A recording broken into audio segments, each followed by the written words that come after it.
오늘은 갈라디아서 강의 19번째 시간입니다. 오랜 종살이를 했거나 수감 생활을 한 사람들 가운데는 자유에 적응을 잘 못하는 사람이 있습니다.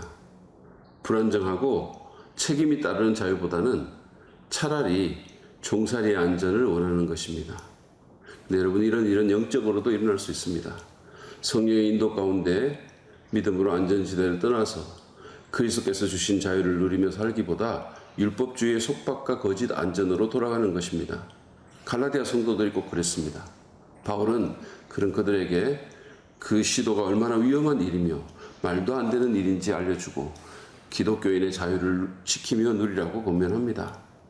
여러분은 그리스도께서 주신 자유를 누리며 살고 있으십니까? 아니면 종교적, 도덕적 규칙의 목록에 따라 살며 그것으로 자신의 영적 신분과 영성을 규정하십니까? 그것은 감옥에서 나온 사람이 다시 감옥으로 돌아가는 것과 같습니다. 우리는 어떻게 율법주의의 멍에를 떨쳐버리고 참 자유를 지키며 누리며 살 수 있을까요? 갈라디아서 5장 1절부터 12절 말씀을 보면서 생각해 보겠습니다. 먼저 우리는 자유를 앗아가려는 시도에 굳세게 서서 맞서야 합니다. 1절 말씀부터 보시죠. 이 구절은 오늘 본문 전체를 총괄하는 바울의 핵심 주장입니다.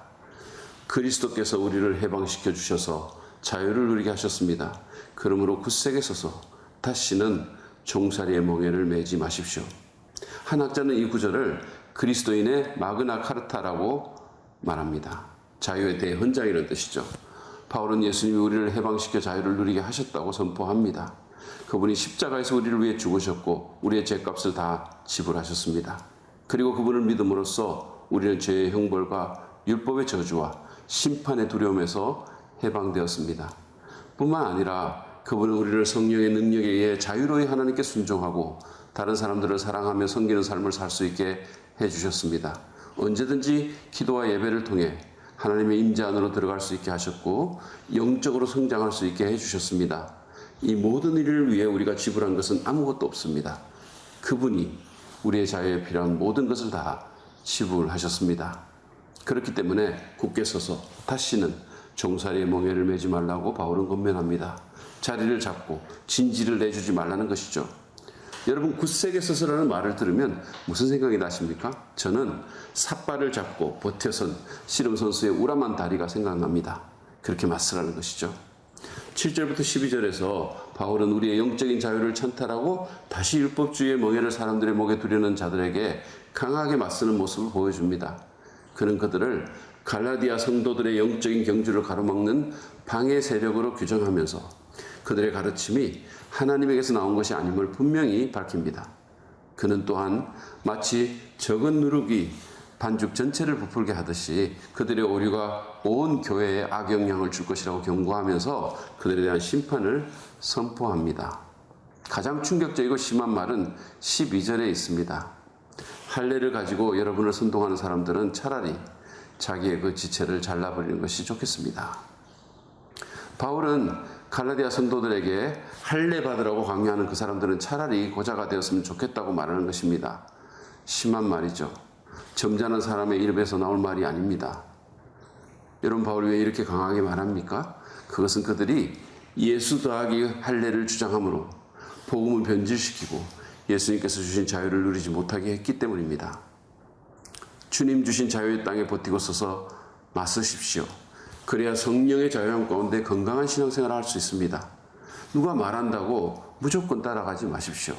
한 설교자는 오늘날 급속히 부흥하는 교회들을 관찰해 보면 의외로 율법주의적 신앙관을 가진 교회가 상당히 많다고 하면서 복음보다는 율법주의가 빨리 번진다고 지적했습니다. 그러므로 조심합시다. 분별력을 발휘해서 진리와 오류, 참과 거짓을 가리기 바랍니다. 특별히 누군가가 하나님께 용납되기 위해서 이런저런 규칙을 지키고 이런저런 일을 해야 한다고 여러분을 설득하려 든다면 단호히 거부해야 합니다. 두 번째로 우리는 율법주의의 해로운 결과를 인식해야 합니다. 그래야 자유를 지키고 누릴 수 있습니다. 만약에 우리가 율법주의자들의 꼬임에 휘둘려 그들의 침입을 허용한다면 어떤 결과가 나올까요? 2절 말씀을 보시죠. 나 바울이 여러분에게 말합니다. 여러분이 할례를 받으면 그리스도는 여러분에게 아무런 유익이 없습니다. 우리가 할례로 대표되는 율법주의를 허용한다는 말은 예수님의 십자가 희생이 나를 구원하기에 부족하다고 말하는 것과 같습니다. 그것은 하나님에 대한 빚을 갚기 위해 십자가에다 나의 무언가를 더해야 한다는 선언입니다. 주일 예배나 새벽기도에 열심히 나오고 11조 하는 것이 하나님께 의롭다는 인정을 받기 위한 것이라면 헛일하는 것일 뿐만 아니라 예수님의 십자가 공로를 헛되게 만드는 것입니다.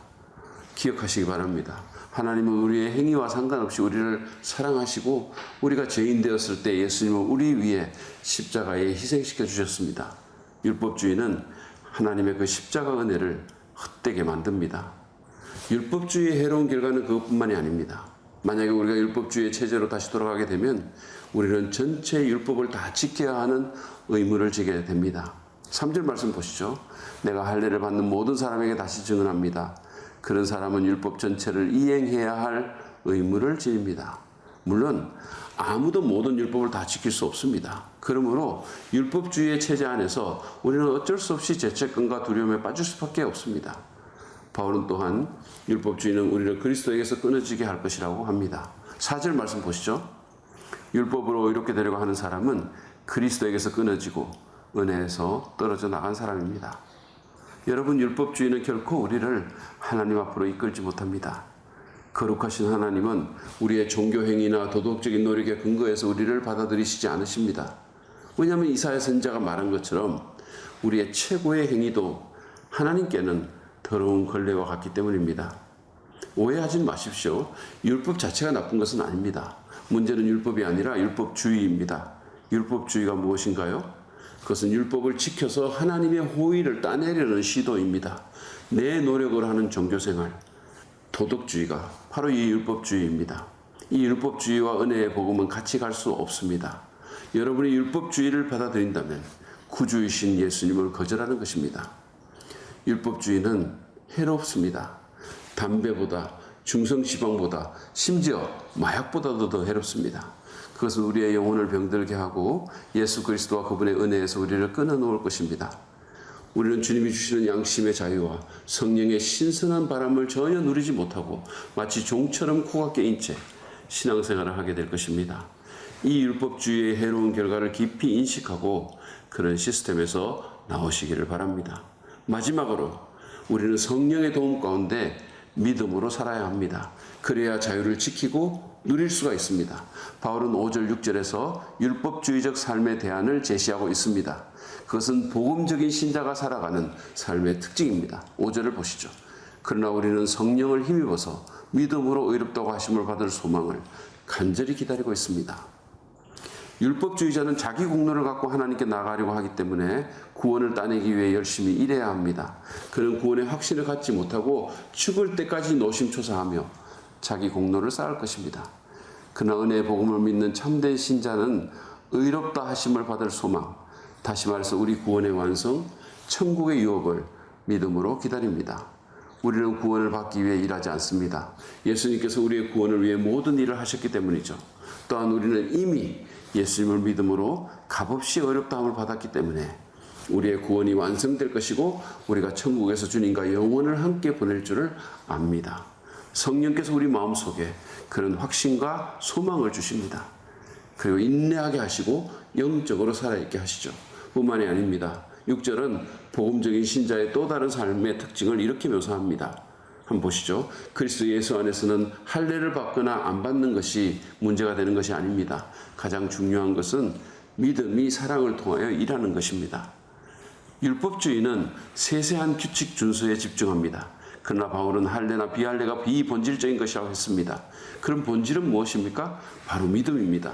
그것도 말로만 하는 공허한 믿음이 아니라 사랑을 통해서 역사하는 믿음입니다. 요약하자면 율법이 아니라 하나님의 은혜로 사는 참 신자는 성령의 도움을 받아 믿음으로 삽니다. 그렇기 때문에 자유롭습니다. 모든 것을 규칙과 규정대로 하는 안정감은 없을지 모르지만 그래서 때로 불안하기도 하고 어떻게 해야 할지 판단이 서지 않을 때도 있지만 그러나 모험처럼 흥미진진하고 생동감이 있습니다. 예수님이 그렇게 사셨고 바울이 그렇게 살았습니다. 우리는 내 공로를 드러내기 위해 규칙에 순응하는 삶을 사는 것이 아니라 종처럼 눌려서 두려움과 불안감으로 종교 행위나 도덕적인 삶을 사는 것이 아니라 성령과 믿음으로 살아야 합니다. 그럴 때 우리는 종의 멍에를 벗고 주님이 주시는 자유를 누리며 살 수 있을 것입니다. 오늘 우리는 주님이 주시는 자유를 그 도둑들로부터 지키며 그것을 누리는 문제에 대해 생각해 봤습니다. 여러분, 자유는 소중한 가치입니다. 그것보다 더 귀한 것은 없습니다. 물론 우리가 말하는 자유란 내 정욕과 마음대로 하는 그런 자유를 의미하는 것은 아닙니다. 우리가 말하는 자유는 우리 주님이 십자가에서 자기 목숨을 속전으로 지불하시고 우리에게 가져다 준 것으로서 율법의 저주와 심판, 그리고 죄와 사단의 지배에서의 자유입니다. 그것은 성령 안에서 사는 자유이며 믿음으로 하나님과 이웃을 섬길 자유입니다. 그리스도 안에서 이런 자유의 가치를 깊이 인식하고 이 자유를 지킵시다. 이 자유를 우리로부터 훔치려는 시도에 저항하며 자유를 잃은 율법주의가 초래하는 해로운 결과를 인식합시다. 그리고 성령 안에서 믿음으로 살아갑시다. 나뿐 아니라 다른 그리스도인들도 자기들의 자유를 누리도록 돕고 용납하기 바라며 하나님의 영광을 위해 이 귀한 자유를 온전히 누리는 우리 모두가 되기를 주의 이름으로 축복합니다.